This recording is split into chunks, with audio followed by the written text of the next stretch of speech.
ဘုရားကိုကိုးကွယ်တဲ့အမျိုးသားအမျိုးသမီးတွေဟာရှိရမယ့်အင်္ဂါရပ်တွေရှိသေးတယ်အဲ့ဒါတွေရှိပြီဆိုလို့ရှိရင်ဒါပြည့်ပြည့်စုံတယ်ပေါ့ယရနာလို့ခေါ်တယ်ယရနာဝင်ဖြစ်သွားဥပဒကယရနာဥပတိကယရနာယရနာစောင်းဝင်ယရနာအမျိုးသားအမျိုးသမီးဖြစ်ဖို့ရအတွက်ဘာတွေလိုအပ်လဲလို့ဆိုလို့ရှိရင်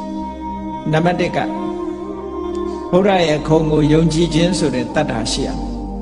နံပါတ်2က5ပါးသီလဆိုတဲ့သီလကိုခြင်းတရားရှိရမယ်နံပါတ်3ကဘာလဲလို့ဆိုရင်လောကီမင်္ဂလာတွေကိုမယုံအောင်ကောတုဟလမင်္ဂလာလို့ခေါ်တယ်လောကီမင်္ဂလာတွေကိုမယုံမဲနဲ့ကံကိုပဲယုံရမယ်လောကီမင်္ဂလာဆိုတာသိလားအခုကလူတွေပြောနေကြတာရှိတယ်လေဟဲ့ပန်းသီးဖျားတင်လို့ရှိရင်ပန်းတတ်တယ်တဲ့မတင်ဘူးကြာပန်းလူလို့ကြာတယ်ပေါ့မြန်မြန်မအောင်ဘူးလို့အဲ့ဒါတွေဟာလောကီမင်္ဂလာတွေခေါ်တယ်နော်လောကီမင်္ဂလာတွေခေါ်တယ်အဲ့ဒါမျိုးတွေကိုမယုံရဘူးတဲ့မြန်မြန်ကြီးပွားခြင်းလို့နေချင်းညာချင်းကြီးပွားခြင်းလို့ဂျင်းမင်ဆိုင်တဲ့အကြံအောင်လို့ကြံဆိုင်တဲ့နော်လေအဲ့ဒါလူဟာတွေကိုယုံကြည်နေမယ်ဆိုလို့ရှိရင်ဥပဒကပိပိသဒဥပဒကယရနာတော်ဝင်ဥပဒကမဖြစ်ဘူးတဲ့ကံကိုပဲယုံကြည်ရမယ်ကိုလှုပ်တာကောင်းတဲ့ကံလားကုသိုလ်လားအကုသိုလ်လားဒါပဲသိရမယ်အဲ့ဒီမင်္ဂလာတွေကိုကောတုဟလမင်္ဂလာလို့ခေါ်တယ်ဟိုလူကပြောလိုက်ဒီလူကပြောလိုက်ဟုံလုံးလို့ဒီဟာဟုံလုံးလို့အေးဘုရားဘာသာဝင်တွေတချို့များကြီးသေးတယ်နော်ကြီးပွားခြင်းတော့ဘာလို့တော့ဆိုကြီးကိုကြီးသွားပြီးပရိစိတ်ရတာနဲ့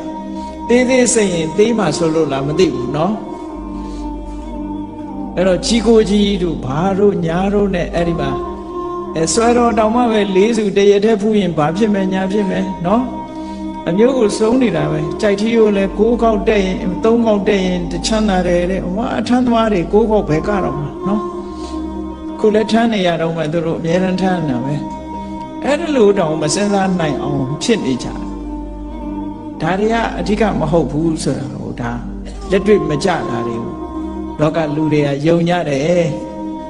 အဲ့ဒါတွေကိုမယုံဖို့အမှန်တမ်းအရေးကြီးတယ်ဟောနောက်တစ်ခုကဘာလို့ဆိုလို့ရှိရင်ကုသိုလ်ကောင်းမှုလုပ်ပြီးတကယ်ကိုကောင်းကျိုးချမ်းသာရဖို့လုပ်ပြီးဆိုရင်ဘုရားသာသနာကိုပဲလုပ်တယ်လှူပြီးဆိုလဲဒီသာသနာကိုပဲဥတည်တယ်ကျန်တဲ့နေရာမလှူဘူးလို့ပြောတာမဟုတ်ဘူးအဓိကထားပြီးတော့လှူတယ်အဲ့ဒါဆိုလို့ရှိရင်ဒါဘုရားရဲ့တပြည့်ဥပဒကဥပတိကမှတော်ဝင်ယရနာတွေဖြစ်လာနိုင်တယ်တဲ့